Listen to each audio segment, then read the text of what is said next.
Nous disons par exemple Bouddha fut un véritable messager de Dieu, mais c'est juste après le passage de Bouddha que les gens ont dénaturé la pureté de la foi enseignée par Bouddha.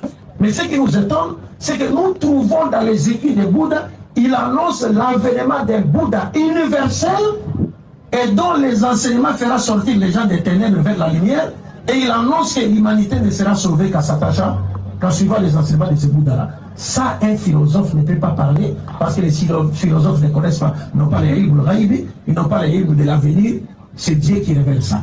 Mais au final, nous disons, mais ça, c'est une preuve que Bouddha fut un messager, mais après le passage de Bouddha, les gens sont venus dénaturer la pureté des enseignements de Bouddha. Mais vous allez voir certaines personnes qui vont faire l'éloge de ces gens. C'est-à-dire quelqu'un même qui ne sait pas comment on affirme la prophétie d'un prophète en islam. Il ne sait même pas.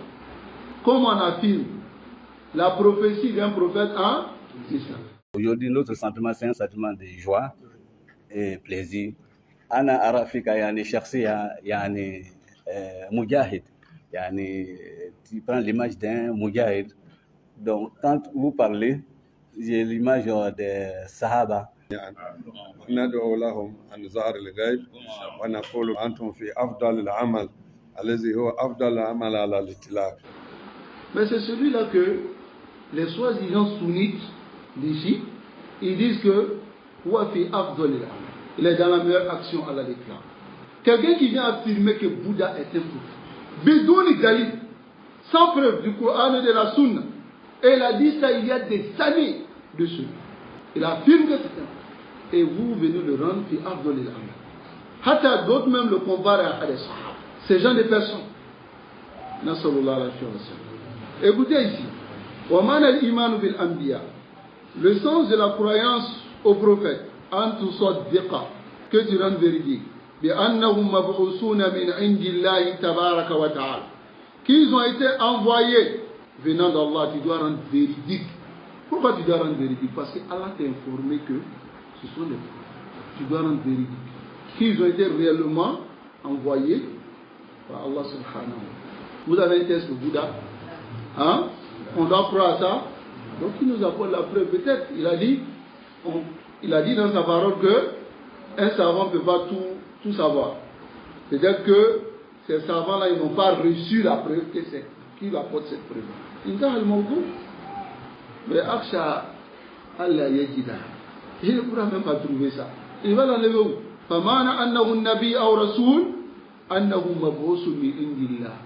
Le sens que c'est un prophète ou un messager, alors cela doit être qu'on croit qu'il a été envoyé venant d'Allah subhanahu wa ta'ala. Il a été envoyé. Et comment nous allons savoir que ces prophètes ont été envoyés d'Allah, si c'est confirmé par la parole d'Allah? Et être prophète, ça montre que Allah les révèle. Si tu as rendu véridique que c'est un prophète d'Allah, et c'est un messager d'Allah subhanahu wa ta'ala, alors tu vas croire en lui. Si réellement il est un prophète et que nous on dit on ne croit pas, c'est qu'on n'est pas musulman. Donc la foi des musulmans dépend. Il y a Abdul Magid. Donc tu dois envoyer la preuve pour montrer que du Coran et puis de la Sunna pour montrer que c'est un prophète. N'est-ce pas? Cela exige que tu l'obéis dans ce qu'il t'a ordonné. Que tu décades de ce qu'il a interdit et mis en garde. Il a kana min al-anbiya. S'il fait partie des prophètes, alladhina bu'isu ilayk, qui ont été envoyés vers toi, car fa kullu nabiyyin kana fi sabiq, tout prophète avant était yub'asu li ummati, était envoyé à son peuple. Lakin indama bu'isa nabiyuna, lorsque notre prophète Muhammad sallallahu alayhi wa sallam a été envoyé, bu'isa linnati, il a été envoyé à tous les gens, li jami'in nas, à tous les hommes. Fayajibul imanu bihi, c'est obligatoire de croire en lui, bina'an ala dhalik, se basant sur cela. Min jami'in nas, de tous les gens, walaysa min ummatin duna umma. Il n'a pas été envoyé à une communauté en dehors d'une autre communauté. فَنُؤْمِنُ بِهِمْ, et nous on croit en cela بِشَكْلٍ مُجْمَلٍ على هذا, de manière générale. طيب, فَهُمْ كَثِيرٌ, les prophètes sont nombreux.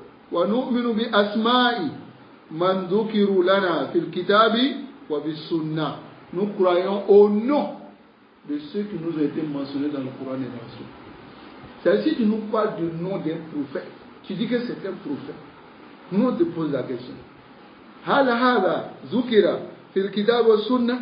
Est-ce que c'est mentionné dans le Coran et dans la Sunna? Si dit non, c'est pas mentionné, mais dans ses enseignements, anta kadhab, tu es un menteur. لأن هذا لا تعرف هذا إلا من طريق الوحي. Tu ne connaîtras cela que par la voie de la révélation. Comme par exemple, Allah nous a mentionné nous, alayhi salatu wassalam. N'est-ce pas? Il y a même une sourate complète au nom de nous. Sourate nous. N'est-ce pas? Wa Nabi Muhammad sallallahu alayhi wa sallam. Allah l'a mentionné dans le Coran qu'il est prophète. Muhammadun Rasulullah. Il est le messager d'Allah. Tout messager est prophète. Wa Moussa. Moussa a été mentionné ou pas? Wa Isa. Isa a été mentionné ou pas? Wa Ibrahim. Ibrahim a été mentionné, non? Wa Ghayrihim, autre que cela. Fa mimman dhukira lana.